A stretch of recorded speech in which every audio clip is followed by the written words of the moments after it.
ఒకప్పుడు ఆ వీధుల్లో వజ్రాలు, వైడూర్యాలు, రత్నాలు, మాణిక్యాలు ఏమాత్రం భయం లేకుండా రాసులుగా పోసి అమ్ముకునేవారు. ప్రపంచంలోనే రెండవ అతిపెద్ద నగరంగా ఆ ప్రాంతం దేదీప్యమానంగా వెలిగేది. అణువణువున శిల్పకళ ఉట్టిపడే దేవాలయాలు, ఆకాశాన్ని తాకే రాజభవనాలు, ఎప్పుడూ కలకళ్లాడే మార్కెట్లు ఆ నగరానికి సొంతం. ఆ నగరం పేరే హంపి. కానీ ఊహించని విధంగా కేవలం ఒక్కరోజు వ్యవధిలో ఆ మహానగరం ఒక బూడిద కుప్పలా ఎలా మారింది. 200 ఏళ్లకు పైగా దక్షిణ భారతదేశాన్ని ఒకే ఛత్రం కింద ఏలిన విజయనగర సామ్రాజ్యం కేవలం 3 గంటల యుద్ధంలో ఎలా కుప్పకూలింది. ఇది శత్రువుల అపారమైన బలమా, లేక స్వపక్షంలో జరిగిన ఘోరమైన వెన్నుపోట? ఒక మహాసామ్రాజ్యం కళ్ల ముందే ఎలా పతనమైందో తెలుసుకోవాలంటే మనం చరిత్రలోకి, ఆ చీకటి పుటల్లోకి తీక్షణంగా పరిశీలించాలి. రక్తంతో తడిసిన ఆ నేల చెప్పే గాథలు వినాలి. అదే రాక్షసి తంగడి యుద్ధం. చరిత్ర పుస్తకాల్లో దీన్నే తల్లికోట యుద్ధం అని కూడా అంటారు. విజయనగర సామ్రాజ్యం అనగానే మనకు వెంటనే గుర్తుకొచ్చే పేరు, చరిత్ర పుటల్లో గొప్పగా లెక్కించబడిన పేరు శ్రీకృష్ణదేవరాయలు. ఆయన పాలనా కాలంలో విజయనగరం ఒక అద్భుతమైన సువర్ణ యుగంగా మారింది. సైనిక బలం, అపారమైన సంపద, కళలు, సాహిత్యం ఆకాశాన్ని తాకాయి. 16వ శతాబ్దంలో దక్షిణ భారతదేశంలో విజయనగర సామ్రాజ్యానికి ఎదురులేదు అన్నట్టుగా పరిస్థితి ఉండేది. తుంగభద్ర నదీ తీరంలో ఉన్న హంపి నగరం ఐరోపా ఖండంలోని రోమ్ నగరంతో సమానమైన ఖ్యాతిని గడించాయి. ఆ రోజుల్లో ప్రపంచ నలుమూలల నుంచి, ముఖ్యంగా అరేబియా, పోర్చుగల్, పర్షియా వంటి దేశాల నుంచి వ్యాపారులు హంపీకొచ్చి విలువైన వస్తువులను కొనుగోలు చేసేవారు. ఒక పక్క శాంతి భద్రతలు, మరోపక్క ఆర్థిక సుసంపన్నత ఆ సామ్రాజ్యాన్ని శిఖరాగ్రంగా నిలబెట్టాయి. కానీ కృష్ణానదికి ఉత్తరాన ఉన్న ఖగోళ రాజకీయ పరిస్థితి పూర్తిగా భిన్నంగా ఉండేది. అక్కడ బహమనీ సుల్తాన్ల రాజ్యం విస్తరించి ఉండేది. కాలక్రమంలో అంతర్గత కలహాల కారణంగా ఆ బహమనీ రాజ్యం 5 విభిన్న భాగాలుగా విడిపోయాయి. అవి బీజాపూర్, గోల్కొండ, అహ్మద్ నగర్, బీదర్ మరియు బెరార్. ఈ 5 సామ్రాజ్యాల సుల్తాన్ల మధ్య నిరంతరం ఆధిపత్య పోరు, ఎవరికి వాళ్లు గొప్పలు చెప్పుకోవడం, రాజ్య విస్తరణ కోసం ఎప్పుడూ అంతర్గత యుద్ధాలు. శ్రీకృష్ణదేవరాయల మరణం తర్వాత సామ్రాజ్యంలో అనుకోని విధంగా తీవ్రమైన రాజకీయ అనిశ్చితి ఏర్పడింది. వారసత్వ పోరు రాజ్య పునాదులను కదిలించింది. సరిగ్గా అదే సమయంలో అళియ రామరాయలు తెరపైకొచ్చాడు. అతను శ్రీకృష్ణదేవరాయల అల్లుడు. రామరాయలు అత్యంత చతురుడు, రాజకీయ వ్యూహంలో ఆరితేరిన రాజనీతిజ్ఞుడు. సామ్రాజ్యానికి అసలు వారసుడైన సదాశివరాయలను కేవలం ఒక కీలుబొమ్మగా సింహాసనం మీద కూర్చోబెట్టి పరోక్షంగా అధికార చక్రం మొత్తం తన గుప్పెట్లోకి తీసుకున్నాడు. పేరుకు సదాశివరాయలు చక్రవర్తి అయినా శాసించేది, పాలించేది మాత్రం రామరాయలే. రామరాయలు పాలనా పగ్గాలు చేపట్టిన నాటికి విజయనగర సామ్రాజ్యం చుట్టూ శత్రువులు పొంచున్నారు. ముఖ్యంగా ఉత్తరాన ఉన్న సుల్తాన్లు ఎప్పటికైనా ప్రమాదమే అని అతను పసిగట్టాడు. కానీ అతను ఏమాత్రం భయపడలేదు. ఉత్తరాన ఉన్న దక్కన్ సుల్తాన్ల మధ్య ఉన్న తీవ్రమైన అంతర్గత శత్రుత్వాన్ని తనకు అనుకూలంగా వాడుకోవాలని నిర్ణయించుకున్నాడు. అదే అతను ఆడిన అత్యంత ప్రమాదకరమైన రాజకీయ చదరంగం. దీన్నే డివైడ్ అండ్ రూల్ లేదా విభజించు పాలించు అనే వ్యూహం అంటారు. రామరాయలు ఒకసారి బీజాపూర్ సుల్తాన్కు సైనిక మద్దతిచ్చి అహ్మద్ నగర్ మీద దాడి చేశాడు. ఇంకోసారి గోల్కొండ సుల్తాన్తో చేతులు కలిపి బీజాపూర్ మీద దండెత్తాడు. ఇలా సుల్తాన్ల మధ్య ఎప్పుడూ చిచ్చు పెట్టి ఉంచుతూ వాళ్ళని ఒకరి మీదికి ఒకరిని ఉసిగొల్పి ఎవరికి బలం పెరగకుండా చేస్తూ విజయనగర సామ్రాజ్యాన్ని దశాబ్దాల పాటు సురక్షితంగా ఉంచాడు. ఈ వ్యూహం అద్భుతంగా పనిచేసింది. కానీ అదే వ్యూహం అతని పాలిట భయంకరమైన మృత్యుపాశంగా మారింది. ఈ చారిత్రక ఘట్టంలో ముఖ్యంగా తెలుసుకోవాల్సిన వ్యక్తులు, వారి స్వభావాలు ఉన్నాయి. మొదటి వ్యక్తి అళియ రామరాయలు. అతను అత్యంత ధైర్యశాలి, గొప్ప వ్యూహకర్త. కత్తిపట్టి యుద్ధ భూమిలోకి దిగితే శత్రువుల గుండెల్లో రైళ్లు పరిగెడతాయి. వయసు పైబడుతున్నా సరే అతనిలో యుద్ధకాంక్ష ఏమాత్రం తగ్గలేదు. కానీ అదే సమయంలో అతనికి తన శక్తి పట్ల, తన వ్యూహాల పట్ల అంతులేని అహంకారం కూడా ఉండేది. తనని ఎవరూ ఎదిరించలేరని, తన సామ్రాజ్యాన్ని ఎవరూ కన్నెత్తి కూడా చూడరని అతని మితిమీరిన విశ్వాసం. రామరాయలకు 2 సోదరులున్నారు. వాళ్ళు తిరుమల రాయలు మరియు వెంకటాద్రి. వీళ్లు కూడా అసాధారణమైన వీరులు. ముఖ్య సైన్యాధిపతులుగా రామరాయలకు కుడిభుజంగా ఉండేవారు. ఇక అవతలి వైపు దక్కన్ సుల్తాన్లు కూడా తక్కువళ్లేం కాదు. వారిలో ముఖ్యులు బీజాపూర్ సుల్తాన్ అలీ ఆదిల్ షా, అహ్మద్ నగర్ సుల్తాన్ హుస్సేన్ నిజాం షా, గోల్కొండ సుల్తాన్ ఇబ్రహీం కుతుబ్ షా మరియు బీదర్ సుల్తాన్ అలీ బరీద్ షా. బేరార్ సుల్తాన్ మాత్రం ఈ రాజకీయాలకు దూరంగా ఉన్నాడు. వీరందరికీ విజయనగర సామ్రాజ్యం మీద, రామరాయల వ్యూహం మీద తీవ్రమైన కోపం రగులుతూనే ఉండేది. రామరాయలు దశాబ్దాల పాటు తమతో ఆడుకుంటున్న రాజకీయ చదరంగాన్ని దక్కన్ సుల్తాన్లు అర్థం చేసుకున్నారు. రామరాయల ఎత్తుగడల వల్ల తాము ఆర్థికంగా, సైనికంగా, మానసికంగా ఎంత దారుణంగా నష్టపోతున్నామో వాళ్ళకర్థమైంది. తాము విడివిడిగా ఉంటే రామరాయలను ఎప్పటికీ జయించలేమని, విజయనగర సామ్రాజ్యం ముందు తాము తలవంచి బతకాల్సిందేనని తెలుసుకున్నారు. అందుకే తమ మధ్య ఉన్న పాత పగలను, దశాబ్దాల నాటి శత్రుత్వాలను పూర్తిగా పక్కన పెట్టి ఒక్కటవ్వాలనే చారిత్రక నిర్ణయం తీసుకున్నారు. ఆ క్షణంలోనే భారతదేశ చరిత్రను మార్చివేయబోయే ఒక మహాకుట్రకు బీజం పడింది. బీజాపూర్, అహ్మద్నగర్, గోల్కొండ, బీదర్ సుల్తాన్లు ఒక రహస్య మహాకూటమిగా ఏర్పడ్డారు.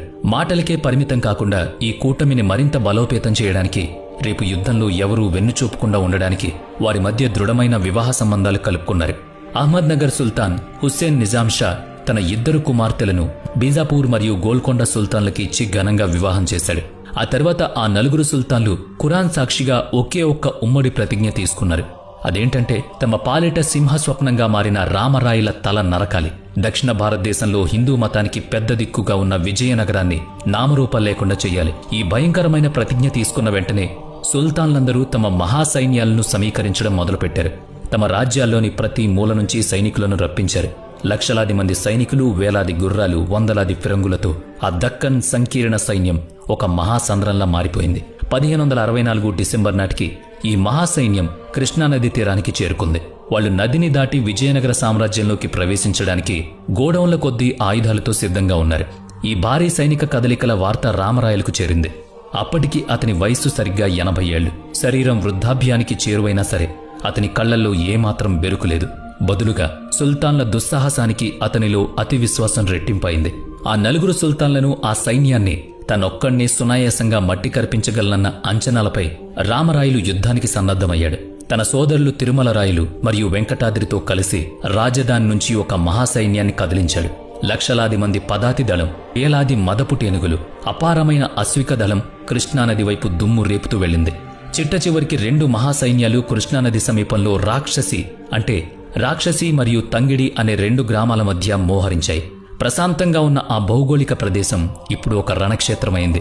1565 జనవరి 23 ఆ రోజు దక్షిణ భారతదేశ చరిత్ర గతిని శాశ్వతంగా మార్చబోతున్న మహాసంగ్రామం ప్రారంభమైంది. రణరంగం దద్దరిల్లింది. ఏనుగులు భయంకరమైన ఘేంకారాలు, గుర్రాల సకిలింపులు, కత్తుల చప్పుళ్లు వింటున్నారు. 2 సముద్రాలు ఢీకొన్నట్టుగా ఉంది ఆ యుద్ధం. ప్రారంభంలో విజయనగర సైన్యానిదే స్పష్టమైన పైచేయిగా కనిపించింది. రామరాయల అశ్విక దళం ఒక సుడిగుండంలా సుల్తాన్లను చుట్టేసింది. వెంకటాద్రి మరియు తిరుమలరాయల దళాలు శత్రువుల శవాలపై నడుస్తున్నాయి. విజయనగర వీరుల తెగువ దాటికి తట్టుకోలేక సుల్తాన్ల సైన్యం నెమ్మదిగా వెనక్కి తగ్గడం ప్రారంభించింది. వారిలో భయం మొదలైంది. విజయం దాదాపు విజయనగర సామ్రాజ్యాన్ని వరించినట్లే వాతావరణం ఉంది. 80 ఏళ్ల రామరాయలు ఒక అందమైన పల్లకిలో కూర్చుని యుద్ధరంగాన్ని పర్యవేక్షిస్తూ రత్నాలు, నాణేలు వెదజల్లుతూ తన సైన్యాన్ని ఉత్సాహపరుస్తున్నాడు. తన వ్యూహం ఫలించిందని, తనకే విజయం ఖాయమని నమ్మకం. కాని సుల్తాన్ల వద్ద చరిత్రను మార్చగలిగే ఒక అత్యంత ప్రమాదకరమైన రహస్య ఆయుధం ఉంది. అదే వారి ఫిరంగి, తుపాకులు. సుల్తాన్ల సైన్యంలో సెలాబీ రూమీ ఖాన్ అనే అత్యంత నైపుణ్యం కలిగిన క్రూరుడైన ఫిరంగి దళ కమాండర్ ఉన్నాడు. విజయనగర పదాతి దళం అతి వేగంగా తమపై దాడి చేస్తున్నప్పుడు సెలాబీ రూమ్ ఖాన్ వ్యూహాత్మకంగా వందలాది భారీ ఫిరంగులను ముందు పెట్టి సంచుల కొద్దీ మందుగుండు సామాగ్రి, రాగి నాణేలను, ఇనుప ముక్కలను దట్టించి ఒక్కసారిగా కాల్చాడు. ఆ శతజ్ఞుల నుంచి వెలువడిన నిప్పుల వర్షం విజయనగర సైన్యంపై ఊచకోత మొదలుపెట్టింది. వేడివేడి రాగి నాణేలు, పదునైన ఇనుప గుండ్లు కవచాలను చీల్చుకుని వెళ్లిపోయాయి. కేవలం ఒక్క క్షణంలో వేలాది మంది సైనికులు రక్తపు మడుగులో నేలకొరిగారు. విజయనగర సైన్యంలోని ఏనుగులు ఆ ఫిరంగుల శబ్దానికి, మంటలకు, తీవ్రమైన భయభ్రాంతులకు గురై చెల్లాచెదురుగా పరుగులు తీస్తున్నాయి. రణరంగం మొత్తం హాహాకారాలతో నిండిపోయింది. ఎటు చూసినా తెగిపడిన శరీర భాగాలు, నెత్తురు దారలై పారుతోంది. అప్పటి వరకు విజయనగరం వైపు సగర్వంగా పయనిస్తున్న విజయనగర సైన్యంలో ఒక్కసారిగా తీవ్రమైన ఆందోళన. అయినా సరే రామరాయల సైన్యం అత్యంత త్వరగా ధైర్యం కోల్పోయింది. ఆ ప్రాణ నష్టాన్ని దిగమింగుకుంటూనే మళ్లీ పదునైన కత్తులతో ముందుకు సాగుతూనే ఉంది. కాని సరిగ్గా అప్పుడే ఆ నెత్తురోడుతున్న యుద్ధభూమిలో మానవ చరిత్రలోనే అత్యంత ఘోరమైన మోసం జరిగింది. ఈ యుద్ధం మరియు సామ్రాజ్యం భవితవ్యాన్ని నిర్ణయించే అత్యంత కీలక దశ అది. విజయనగర సైన్యంలో గిలానీ సోదరులు అనే 2 పేరు మోసిన ముస్లిం కమాండర్లున్నారు. వీరికి రామరాయలంటే ఎంతో నమ్మకం. పరమత సహనంతో వారి ప్రతిభను గుర్తించి వారికి సైన్యంలో అత్యున్నత పదవులిచ్చి వేలాది మంది సైనికుల నాయకత్వాన్ని అప్పగించాడు. కానీ ఆ గిలానీ సోదరులు మరియు వారి కింద పనిచేస్తున్న వేలాది సైనికులు అకస్మాత్తుగా ఏమాత్రం కనికరం లేకుండా తమ కత్తులను సొంత విజయనగర సైనికుల వైపు తిప్పారు. అవును, వారు అప్పటి వరకు యుద్ధభూమి నడిబొడ్డున సుల్తాన్ల పక్షంలో చేరారు. మతం పేరుతో సుల్తాన్లు చేసిన రహస్య ఒప్పందాలకు లొంగిపోయారు. ఇది రామరాయలు ఏమాత్రం ఊహించని, గుండెలు పిండేసే వెన్నుపోటు. తన పక్క నుండి తన కోసం పోరాడుతున్న సైనికులే అకస్మాత్తుగా వెన్నుపోటు పొడిస్తే ఇక అక్కడ సమాధానం ఎక్కడ దొరుకుతుంది? ఈ ఊహించని ద్రోహం మరియు భయంకరమైన గందరగోళంలో 80 ఏళ్ల వృద్ధుడైన రామరాయలు కూర్చున్న పల్లకి మోసే బోయిలు తమ ప్రాణాల భయంతో పల్లకిని కింద పడేసి పారిపోయారు. వృద్ధాప్యం కారణంగా రామరాయలు కింద పడిపోయి వెంటనే లేవలేకపోయాడు. సమయం కోసం కాచు కూర్చున్న అహ్మద్ నగర్ సుల్తాన్ సైనికులు వందల సంఖ్యలో వచ్చి రామరాయలను చుట్టుముట్టారు. ఆ వృద్ధ సింహాన్ని గొలుసులతో బంధించారు. అత్యంత అవమానకరంగా ఈడ్చుకుంటూ వెళ్లి అహ్మద్ నగర్ సుల్తాన్ హుస్సేన్ నిజాం షా ముందు ప్రవేశపెట్టారు. దశాబ్దాల తరబడి రామరాయల చేతిలో రాజకీయ చదరంగంలో ఓడిపోయి అవమానాలు భరించిన ఆ సుల్తాన్ కళ్లల్లో పగ రగులుతోంది. ఏమాత్రం కనికరం, రాజనీతి లేకుండా తన స్వహస్తాలతో కత్తి తీసుకుని రామరాయల తల నరికేశాడు. ఆ తెగిపడిన తలను ఒక పొడవైన బల్లానికి గుచ్చి రక్తమూడుతుండగానే యుద్ధభూమిలో అందరికీ స్పష్టంగా కనిపించేలా పైకెత్తి ప్రదర్శించాడు. తమ మహానాయకుడి తల అలా తెగిపోవడం చూసి విజయనగర సైనికులు తీవ్రమైన మానసిక ఆందోళనకు, నిరాశకు గురయ్యారు. నాయకుడి లేని సేనలు చెదిరిపోతాయంటారు గదా, అదే జరిగింది. ఆయుధాలు వదిలేసి ఉన్నపళంగా చిత్తగించారు వాళ్ళంతా. కేవలం 3 గంటల వ్యవధిలో దక్షిణ భారతదేశాన్ని శాసించిన మహాసామ్రాజ్యం కుప్పకూలింది. కేవలం ఒకే ఒక్క వెన్నుపోటు వల్ల. ఈ ఘోరమైన యుద్ధం గురించి సామాన్యులకు తెలియని కోణాలు, దాగి ఉన్న వాస్తవాలు ఎన్నో ఉన్నాయి. నేటికి చరిత్ర పుస్తకాల్లో దీనిని తల్లికోట యుద్ధం అని పిలుస్తారు. కానీ భౌగోళికంగా చూస్తే నిజానికి ఈ యుద్ధం తల్లికోట అనే ప్రదేశంలో జరగలేదు. తల్లికోట అనేది కేవలం దక్కన్ సుల్తాన్ల సైన్యం కృష్ణానది దాటిన తర్వాత మొదట తమ శిబిరాలు ఏర్పాటు చేసుకున్న ప్రదేశం. అసలు మహాసంగ్రామం, రక్తపాతం జరిగింది మాత్రం అక్కడికి సరిగ్గా 30 మైళ్ల దూరంలో ఉన్న రాక్షసి మరియు తంగడి అనే 2 గ్రామాల మధ్య ఉన్న విశాలమైన మైదానంలో. అందుకే చరిత్రకారులు దీన్ని రాక్షసి తంగడి యుద్ధం అని పిలిచేవారు.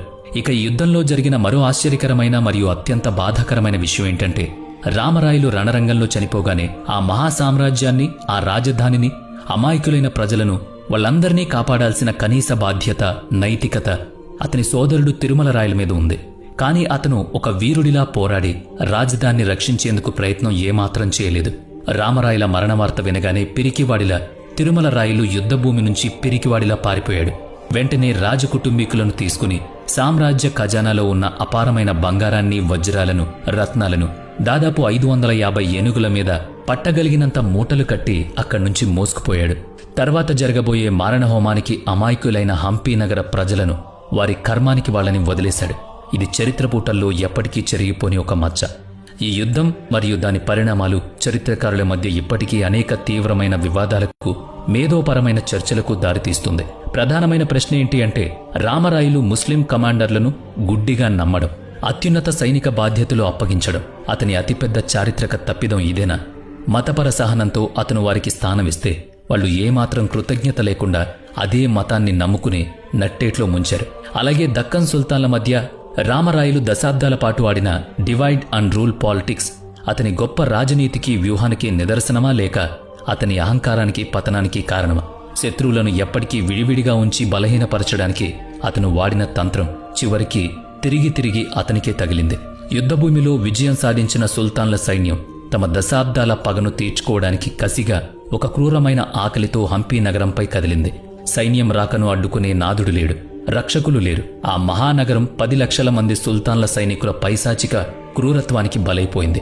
వరుసగా 5 నెలల పాటు హంపీ నగరంలో మునుపెన్నడూ చూడని మారణహోమం. కనిపించిన వాళ్లని చెరిచారు, కనిపించిన సంపదను దోచుకున్నారు.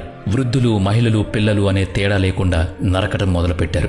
ఒకప్పుడు వజ్రాలు అమ్మిన ఆ వీధుల్లో అమాయకుల రక్తం ఏరులై పారింది. ప్రపంచ వ్యాపారులతో, అద్భుతమైన సంస్కృతితో, అపారమైన సంపదతో వెలుగొందిన ఆ మహానగరం సుల్తాన్ల విధ్వంసానికి బూడిదైంది. దక్షిణ భారతదేశంలో అతిపెద్ద హిందూ సామ్రాజ్యం ఇలా దారుణంగా పతనం కావడంతో భౌగోళికంగా, సామాజికంగా అనేక మార్పులొచ్చాయి. ఈ రాక్షసి తంగిడి యుద్ధం కేవలం గతానికి పరిమితమైన ఒక పాత కథ కాదు. నేటి కాలానికి, ఆధునిక సమాజానికి, రాజకీయ వ్యవస్థకు ఇది ఇచ్చే గుణపాఠాలు ఎన్నో. అతి విశ్వాసం అనేది ఎంతటి బలమైన సామ్రాజ్యాన్నైనా కూకటి వేళ్లతో పెకలిస్తుంది. రామరాయల ఘోర ఓటమికి ప్రధాన కారణం కేవలం శత్రువుల బలం మాత్రమే కాదు, అతనిలో పేరుకుపోయిన అహంకారం.